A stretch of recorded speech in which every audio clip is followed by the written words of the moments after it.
अस्सलाम वालेकुम दोस्तों। Welcome to my YouTube channel. मेरा नाम हमीदा बेगम है और आज हम अय्यूब अलैहिस्सलाम के वाक़या सुनेंगे। अय्यूब अलैहिस्सलाम अल्लाह के एक ऐसे नबी थे जिनको अल्लाह ने बहुत आजमाया, पर अय्यूब अलैहिस्सलाम ने इतना बेहतरीन सब्र किया कि उसकी मिसाल अल्लाह ने कुरान में दी है। अगर आपको प्रॉफिट सीरीज में इंटरेस्ट है तो प्लीज़ मेरे चैनल को सब्सक्राइब कर दीजिए। चलिए शुरू करते हैं। शुरू अल्लाह के नाम से, बिस्मिल्लाह रहमान रहीम। अल्लाह ने प्रॉफिट अय्यूब अलैहिस्सलाम को सीरिया में कौम सीरिया की तरफ भेजा। अय्यूब अलैहिस्सलाम बहुत ज़्यादा मालदार थे। अल्लाह ताला ने उन्हें बहुत ज़्यादा नेमतों से नवाजा था। उनके पास लातादाद नौकर चाकर थे और बेशुमार भेड़ बकरियां थी। अल्लाह ने अय्यूब अलैहिस्सलाम को बहुत सारी जमीन और जायदाद भी अता की थी। अय्यूब अलैहिस्सलाम कारोबार करते थे। उनके बिजनेस दूर दूर तक फैला हुआ था। अल्लाह ने अय्यूब अलैहिस्सलाम को बहुत सारी औलाद भी अता फरमाई थी। अय्यूब अलैहिस्सलाम बेशुमार नेमतों से नवाजा था और रूहे जमीन पर अय्यूब अलैहिस्सलाम से नेमतों से मालामाल शख्स थे। अय्यूब अलैहिस्सलाम को 7 बेटे और 7 बेटियां थी। अल्लाह ने अय्यूब अलैहिस्सलाम को आजमाना चाहा ताकि बाद में आने वाले लोगों के लिए अय्यूब अलैहिस्सलाम सब्र की मिसाल बन जाए। फिर अय्यूब अलैहिस्सलाम पर आजमाइश का वक्त शुरू हो गया। उनका सारा कारोबार बंद हो गया और माल खत्म हो गया, यहाँ तक कि अय्यूब अलैहिस्सलाम फकीर हो गए। अय्यूब अलैहिस्सलाम की जिंदगी ही में उनकी सारी औलाद मर गई। औलाद का मर जाना बड़ा गम होता है। अय्यूब अलैहिस्सलाम के 7 बेटे और 7 बेटियां उनके सामने फौत हो गए। साथ साथ अय्यूब अलैहिस्सलाम से उनकी सेहत भी छीन ली गई है और वह शदीद मर्ज में बीमार रहने लगे। बीमारी इस कदर शदीद थी कि चलने फिरने से भी मजबूर हो गए। अय्यूब अलैहिस्सलाम के सब दोस्त और रिश्तेदार छोड़ गए। अय्यूब अलैहिस्सलाम की खिदमत के लिए बस बीवी रह गई। वह बहुत वफादार बीवी थी। बीवी ने लोगों के घरों में नौकरानी काम करना शुरू किया ताकि कुछ कमा कर ला सके और अपने शौहर की दवाई और खिदमत पर खर्च कर सके। सलाम पर यह आजमाइश 1-2 महीने नहीं बल्कि पूरे 12 साल जारी रही। एक रिवायत के मुताबिक आजमाइश का यह अरसा 18 साल था।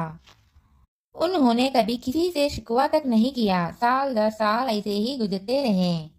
सल्लम की बीवी ने उनसे अर्ज किया कि आप अल्लाह के रसूल हैं। अगर आप अल्लाह से दुआ करें तो आपकी बीमारी को ख़त्म कर देगा और आपके हालत को बदल देगा। और अय्यूब अलैहिस्सलाम ने ये बोले कि मुझे अल्लाह से दुआ करते हुए शर्म आती है, क्योंकि जितना अरसा खुशहाली में रहा अभी उतना अरसा बीमारी और तंदुरुस्ती में नहीं गुजरा। लिए मैं अभी यहाँ दुआ नहीं करूँगा कि अल्लाह मुझे शिफा अता कर दे या मेरी इस हालत को बदल दे जब तक 80 साल ना गुजर जाए, जिस तरह मैंने नाजो नयत में 80 साल गुजरे हैं। ये सुनकर अय्यूब अलैहिस्सलाम की बीवी मायूस हो गई, क्योंकि उन्हें यकीन था कि अगर अय्यूब अलैहिस्सलाम अल्लाह से दुआ कर ले तो यह आजमाइश फौरन खत्म हो जाएगी।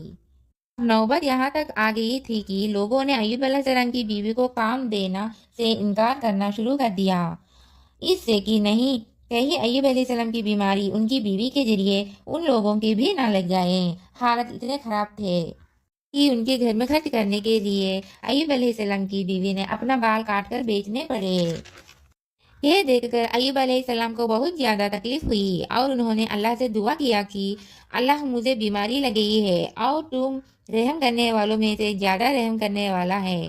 मुझे आजमाइश ने आ लिया है, मेरी हालत को तू ही बेहतर जानने वाला है। अल्लाह ने अय्यूब अलैहिस्सलाम की दुआ के फौरन कबूल किया और उनकी आजमाइश खत्म कर दी। पहले भी ऐसे कितने मौके आए थे कि आप दुआ करें तो फौरन कबूल हो जाती, मगर अय्यूब अलैहिस्सलाम ने अपनी आजमाइश पर सब्र किया। इसलिए सब्र की मिसाल जब भी दी जाती है। अल्लाह के रहम के वजह से अय्यूब अलैहिस्सलाम की सारी बीमारियां खत्म हो गई।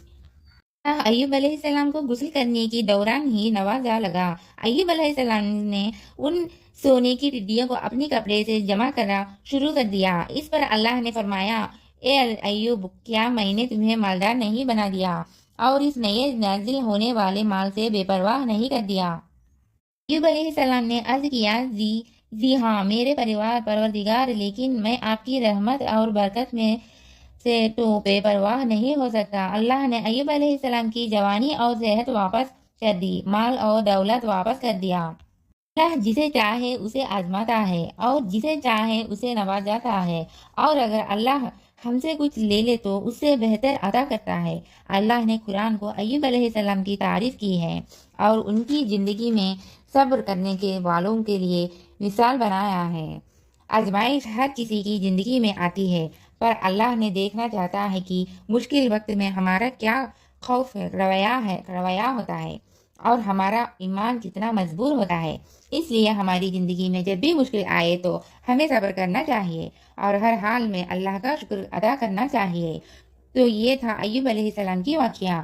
ایوب علیہ السلام سے ہمیں یہ سیکھ ملتی ہے کہ ہماری اوپر کوئی بھی مصیبت کیوں نہ آئی جائے، ہمیں اس پر صبر کرنا چاہیے اور ہر حال میں اللہ کا شکر ادا کرنا چاہیے نہ چاہتے ہیں کہ پلیز کامنٹ میں بتا دیجیے۔ اگر آپ پروفٹ سیریز میں انٹرسٹ ہے تو پلیز میرا چینل کو سبسکرائب کر دیجیے۔